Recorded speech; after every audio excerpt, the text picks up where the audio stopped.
नमस्कार, प्रणाम। मेरा नाम राजेश है और आप देख रहे हैं वॉइस ऑफ बिहार। मेरी मौजूदगी अभी एक ऐसे शख्स के पास है जिनकी बचपना देखें तो राजनीति के घरों से गुजरा है और धीरे धीरे ये शिक्षा के क्षेत्र के अग्रगणी प्रौधावी बने और राजनीति में भी समाज सेवी भी करते रहे। आइए चलते हैं उजियारपुर की खास बातचीत में। आज हमारे साथ कैमरा फ्रेम में श्री प्रशांत पंकज सर हैं और इनके बारे में मैं बता दूं, इनके वालिद साहब जो जब दलसिंह सराय विधानसभा हुआ करता था तो इनके पिताजी कई बार विधायक बने, मंत्री भी बने और आज वो नहीं है, तो उनकी कमी सर को कहाँ तक खलेगी, वो सारी चीज़ें की बातें आज चलेगी। सबसे पहले सर आपका बहुत बहुत स्वागत है। बहुत बहुत धन्यवाद आपको राजेश जी। सर सबसे पहले जो भी बातें चित होंगी उनसे पहले एक तो बात करते चलें। सर सबसे ज़्यादा तो खुशी आपको ये होना चाहिए कि आप उस घर में पैदा लिए जहाँ पे राजनीति की सारी चीज़ यहीं से शुरुआत होती थी जब दलसिंह सराय था। तो नहीं, सिर्फ दलसिंह सराय की बात नहीं है, हमें गर्व इस बात का है कि हमारे परिवार में तीन स्वतंत्रता सेनानी थे और जब देश आज़ाद हो रहा था तो उसमें हमारे दादाजी की बहुत ही अग्रणी भूमिका थी पूरे देश के आज़ाद करने में। जब वहाँ पे उस समय अंग्रेज़ों से लड़ाई जब हो रहा था, जब पटरियाँ उखाड़ी जा रही थी, ट्रेन को रोका जा रहा था, चक्का जाम किया जा रहा था, तो उसमें हमारे दादाजी लोग बहुत बढ़ चढ़ के हिस्सा लिए थे। उस परिवार से आते हैं, इसलिए हमारे लिए बहुत ही गर्व की बात है। और ठीक है, आगे चलकर हमारे परिवार में हमारे चाचा भी नेता बने, हमारे पिताजी विधायक बने, मंत्री बने, तो ये है गर्व की बात है। लेकिन सबसे बड़ी गर्व की बात है कि देश की आज़ादी में जो बहुत बड़ा योगदान था हमारे परिवार से तीन स्वतंत्रता सेनानी है। अच्छा, ये तो बहुत बड़ी खुशी की बात है कि देश को सेवा करते करते आगे परिवार बढ़ा और राज्य में समाज से भी और एक अच्छे राजनीति के तौर पे उभरे। सर अगला सवाल चलते हैं। जब आपके पिताजी यहाँ पे विधायक थे, मंत्री भी बने, तो जाहिर सी बात है कि प्रशांत पंकज जी को राजनीति की ओर झुकाव जरूर हुआ था, लेकिन उनकी कमी अभी खल रही है कि शायद वो रहते तो थोड़ा सा आपको स्ट्रगल कम करना पड़ता। बिल्कुल, कमी तो जरूर खलती है। और जब पिताजी हमारे थे तो उनका जो सोचने का जो तरीका था, उनकी जो कनेक्टिविटी थी लोगों के साथ, वो बहुत ही बेहतरीन थी। और हम लोग तो राजनीति में उनके मरने के बाद आए, नहीं तो उनके साथ जब बैठते थे तो राजनीति की बहुत सारी गुड़ सारी बातें वो बताते थे। वो कि देखो वहाँ पे उन्होंने ऐसा बोला, उसका मतलब ये है, वहाँ पे उसने ऐसा किया, उसका मतलब ये है, क्या सही है क्या गलत है राजनीति में, वो सब कुछ बताते थे। तो कमी तो बिल्कुल रूप से खलती है, लेकिन चूँकि बाबूजी का संस्कार हमारे पास में है, उनके साथ लंबा समय तक चलने का मौका, सीखने का मौका मिला हमको, तो हमको अभी काम करने में थोड़ी सी भी कठिनाई नहीं है, क्योंकि उनका अनुभव, उनका संस्कार हमारे साथ में है और उनके अनुभव, उनके संस्कारों के साथ हम आगे बढ़ रहे हैं। और जो हम जिस तरीके से वो काम करते थे, अभी हम कोशिश कर रहे हैं कि उस तरीके से ही काम हो। और सतत हमेशा ही एक जो हमारे दिमाग में आते रहता है, जिस तरीके से पिताजी ने काम किया उससे भी बढ़ चढ़ के काम करें, एक।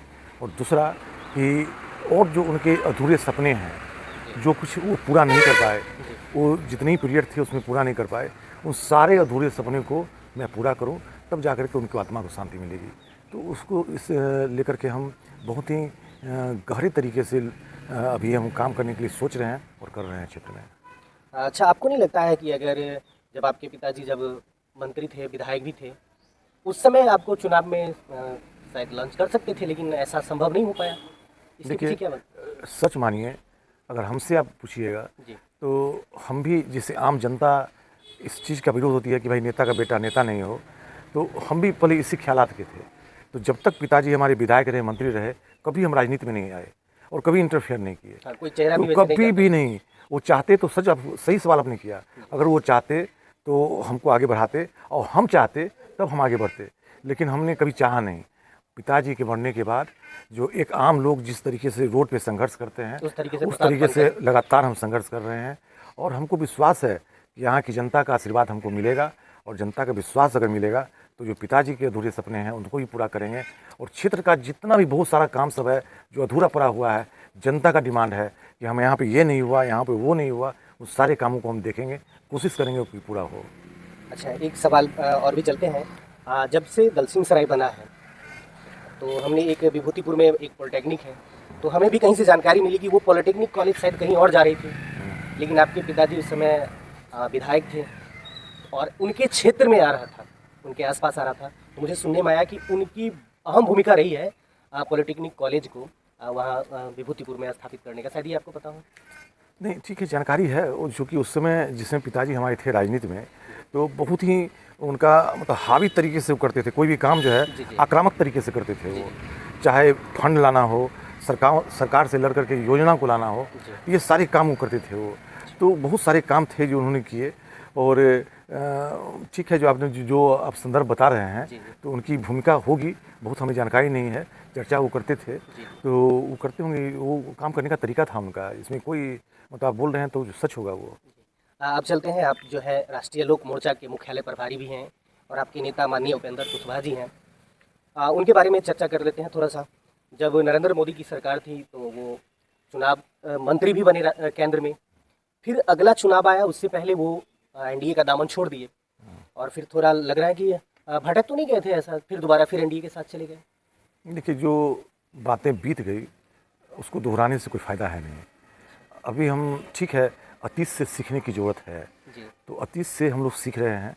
जो पीछे घटनाएं घट गई, जो हो गया, उसको तो दोबारा जो है हम लोग चाह के भी सुधार नहीं सकते हैं। वो तो काम हो गए। अभी वर्तमान में हम लोग एनडीए में हैं, एक ताकत के साथ हैं।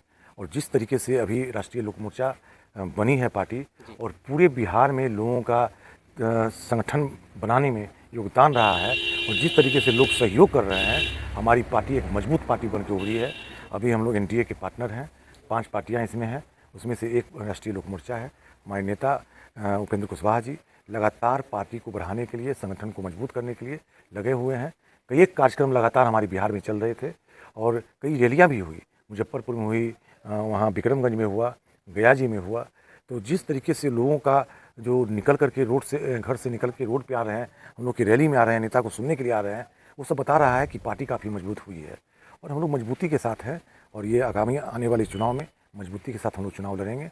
और जो सीटें हम लोग जहाँ भी लड़ेंगे पूरे बिहार में, हम लोग का स्ट्राइक रेट 100% होगा। इसकी गारंटी हम लोग लेते हैं। अच्छा, चलिए, कॉन्फिडेंस बना रहना चाहिए। और अब चलते हैं उजियारपुर विधानसभा में।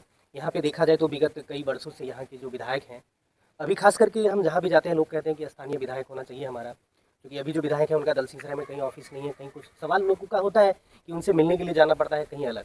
तो इसमें जो है इस बार अहम भूमिका प्रशांत पंकज जी निभाएंगे।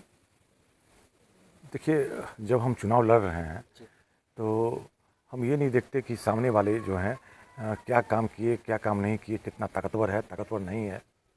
हम जानते हैं, हम यहाँ के स्थानीय अगर हैं, यहाँ के रहने वाले हैं, तो यहाँ के लोगों के सुख दुख में हमेशा हम शामिल होंगे। जी। एक बाहर से व्यक्ति कोई आता है तो वो न दुख समझ सकता है, न सुख समझ सकता है। तो ये अंतर तो होगा।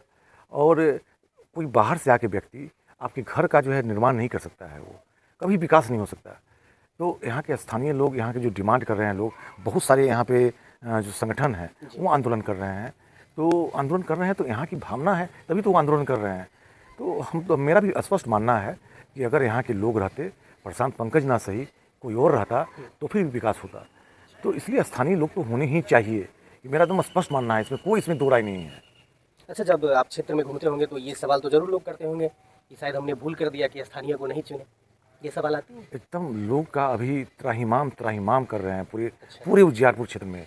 जितने पंचायत में अभी तक गए हैं, लोग एहसास कर रहे हैं, ठगा हुआ महसूस कर रहे हैं। वो बोल रहे हैं कि हमने जो किया, वोट दिया हमने, और अभी वो ठगा हुआ महसूस कर रहे हैं। उनको लग रहा है कि इससे बेहतर अगर विकल्प होता तो उस बेहतर विकल्प पे हम लोग जाते।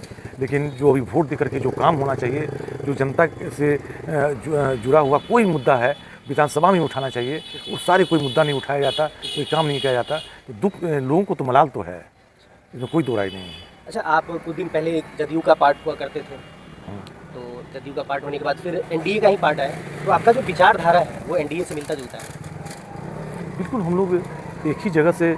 अब देखिए, हमारे नेता उपेंद्र कुशवाहा जी, नीतीश जी के साथ जब समता पार्टी का निर्माण हुआ, और उस संघर्ष काल में ही दोनों नेता एक साथ पूरे बिहार के भ्रमण पे निकलते थे, और काफ़ी 94 से ही संघर्ष किया। संघर्ष का परिणाम हुआ कि नीतीश जी जो है मुख्यमंत्री बने, और फिर बिहार में बदलाव आया। तो हम लोग एक ही जगह से हैं। हमारे नेता नीतीश जी अभी बड़े भाई छोटे भाई की भूमिका में रहते हैं, और दोनों में बहुत ही ज़्यादा प्रेम है, और दोनों एक साथ रहते हैं, और दोनों एक साथ चाहते हैं कि बिहार का विकास हो। तो हम लोग के विचार में समानता तो है। और अभी भी मेरा स्पष्ट मानना है कि नीतीश जी के बाद, क्योंकि हर व्यक्ति की एक जो है सीमा होती है, काम करने की उम्र की सीमा होती है, कि जब कभी भी नीतीश जी को मौका मिलेगा कि हमारे बाद किसी को आगे सत्ता सौंपा जाए जी जी। तो निश्चित रूप से नीतीश जी अपने उत्तराधिकारी के रूप में हमारे नेता उपेंद्र कुशवाहा जी को सत्ता सौंपेंगे। अच्छा, एक हम नीतीश जी के एक सुपुत्र हैं निशांत जी, उनका एक थोड़ा सा देखे थे, उन्होंने आपका नाम लिया था कि प्रशांत जी हमारे बैचमेट क्लासमेट हैं, क्या ये सही है? हाँ बिल्कुल।